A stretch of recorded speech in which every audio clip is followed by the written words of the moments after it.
Good afternoon. Happy Saturday or Monday, Tuesday, Wednesday, Thursday, Friday, or Sunday, whatever day it is that you're watching. I hope it's a great day. Today, we are going to make tomato soup. This is a recipe from a dear sweet friend in Indiana. She got it from her daughter-in-law in South Dakota. So this is not my personal recipe, but it's going to be yummy, yummy, yummy, yummy, scrummy, delicious. I don't know. It's going to be good. Okay? So let's go ahead and get started here.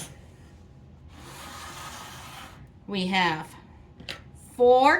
4 cups of tomato juice. And since it's tomato soup, I'm not using V8. A lot of times when I do things, I use V8 instead of tomato juice, but no, this is tomato soup. We don't want to use V8. We want the real stuff. We want the tomato soup, okay? So we're going to have 4 cups of tomato soup. We need 1 28-ounce can of crushed tomatoes. Not diced, not stewed, but crushed. And I'm sure that's a texture thing. And okay. And this is a tomato basil, kind of like progressive soup. So if you don't like progressive soup, you probably won't like this. So we have 3 tablespoons of basil. Okay. And that is what the recipe calls for. However, y'all know I have a hard time following a recipe. I have quite a bit of parsley that needs ate up and finished up. So I chopped up probably about 2 tablespoons of parsley. Okay, I like parsley. I think parsley makes everything pretty. And I think it makes everything have a fresh, crisp taste. So I will add parsley every opportunity I get. And even when I make like progressive or Campbell's or whatever tomato soup, I always add parsley. One time, I accidentally added cilantro instead of parsley. Cilantro tastes like soap to Tim. He was like, this is gross. What did you do to this? It was like, oh, at that second, I realized I added cilantro instead of parsley. Okay, so this, it says cook and simmer for 30 minutes. So we're going to go put this on the stove. And I'm going to let that simmer. We're going to talk a little bit. The rest of this tomato juice, I'm going to freeze. I'll use it for something else. I don't know what. I'll write on the little baggie how much is in there. I'll measure it out, probably in a smaller measure than this, and put it in the freezer. So that way I'll have tomato soup for, I don't know. I like to put it in stew or Italian roast or something, okay? Not tomato soup, tomato juice. This just gets thrown away. Now, I still have ingredients here. Okay? And these ingredients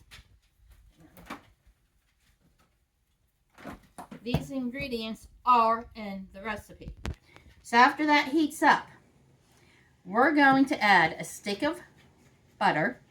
I only have salted, and since there's no salt added to this recipe, I assume because of the salt in the canned goods. If you're using your home canned goods and you don't have salt in them, or not a lot, you might want to add salt. I'm going to taste this because I very well may add salt. Tim likes his food salty. Okay. So, after the 30 minutes, we're going to add 1 cup whipping cream and 1 stick of butter. Okay, then we're going to, in a small bowl, so this will be my small bowl. Okay, in a small bowl, we're going to mix 4 tablespoons brown sugar, 2 tablespoons cornstarch. I'm sure if you didn't have cornstarch, you could use flour. This is just a thickening agent. You could even use like tapioca. That's a good thickening agent too. Okay. So then we'll mix this together, and it says a ladle of soup. I'll just use this spoon. I won't get out the ladle till we're dishing it up. So I'll use this spoon for that. So let's get oh, and another thing.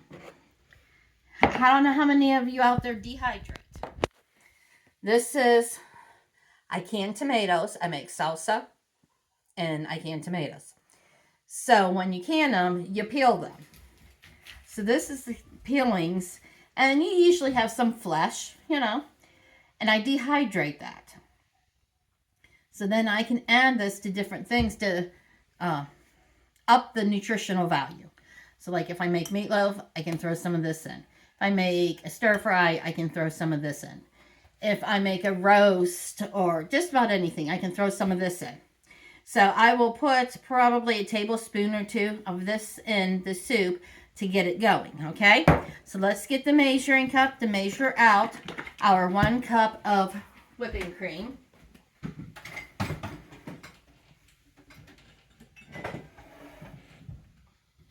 Yeah, I had everything but that because I was keeping it in the fridge. I should have measured it and put it in the fridge.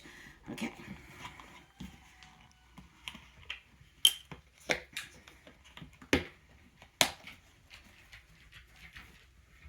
So 1 cup of heavy whipping cream.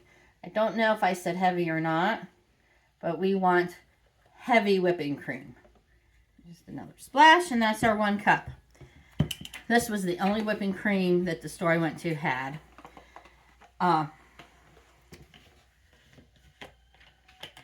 So we have to get that for 30 minutes. So this is going to be our TV magic. Dun, dun, dun, dun, dun. Dun, dun, dun, dun, dun. TV magic. So now our soup is warm. Let's put something under it since it's warm so my counter doesn't get ouchy. Okay, so now this is when we add our 1 stick of butter, which is going to make it creamy and rich and silky. The butter is going to make it silky. The cream is going to make it creamy.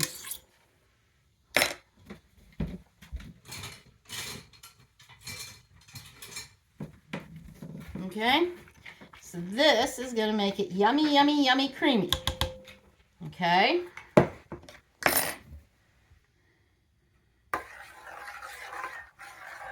Oh, and look, that beautiful color. It's already changing to that rich color that you think of when you think of tomato soup. Okay, so now we're going to add some of the soup, what I would guess would be a ladle.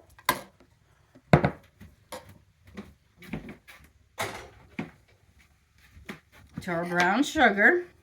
And we're going to add some cornstarch. Okay, this is how we're going to get it thick.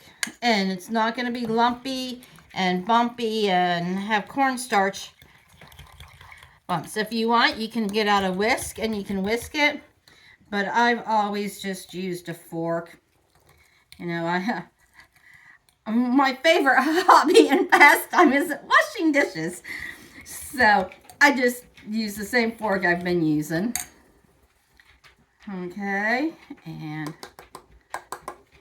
some more cornstarch in there. The thing about cornstarch is it packs. Even in the little custard cup, it packs in there. And I've never understood that about cornstarch. I guess that's why I was never good at making creamed peas either.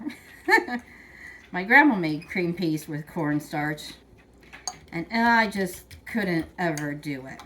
So, okay, this is looking pretty good. Let's try to scrape some more of this in here.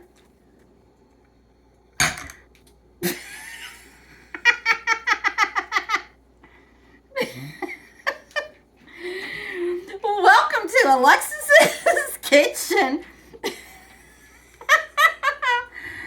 Oh, always a mishap. I'm just a klutz. What can I say?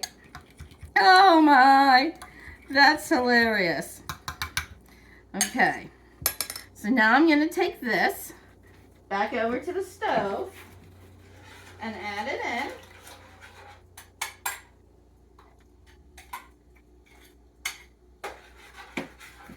I'm going to stir that up for a little bit, and I'm going to read my recipe to make sure I got everything. Okay, so we did the 4 cups of tomato juice. We did the 28-ounce can of crushed tomatoes. We did 3 tablespoons of basil, 1 cup of whipping cream, 1 stick of butter. To thicken and reduce the acidity, in a small bowl, mix 2 tablespoons cornstarch with 4 tablespoons brown sugar. Add a ladle of soup, and then add that back to the soup. And then cook until thoroughly heated. Okay. So this isn't quite thoroughly heated, and I imagine that this soup, well, I know this soup. I shouldn't say I imagine. This soup is like any soup or stew. After you let it sit, it will taste better. The flavors will marry, they'll blend, they will enrichen, and they'll be just wonderful, okay? That's why you don't want to just take it out and eat it now. You want to let it cook some more, simmer a little bit, and let those seasonings and flavors of the cream and the butter and the tomato and the basil and the brown sugar and everything blend together and turn into something new. So let's take a taste.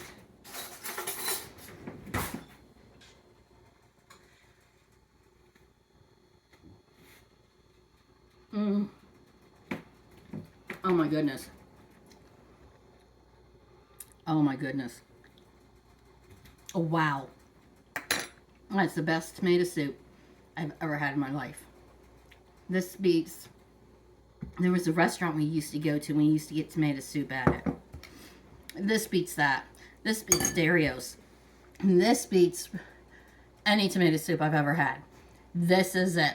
Now, just make some grilled cheese to go with it and you'll have a wonderful dinner. Thanks for watching. If you try it, like the post if you try it. If you have some suggestions or questions, put it in the comments. And I will put the full recipe in the description of this video for you. So you don't have to go through and watch and listen to it and write down. So, you have a wonderful day. We're going to have tomato soup. Bye-bye, friends and family. Love you.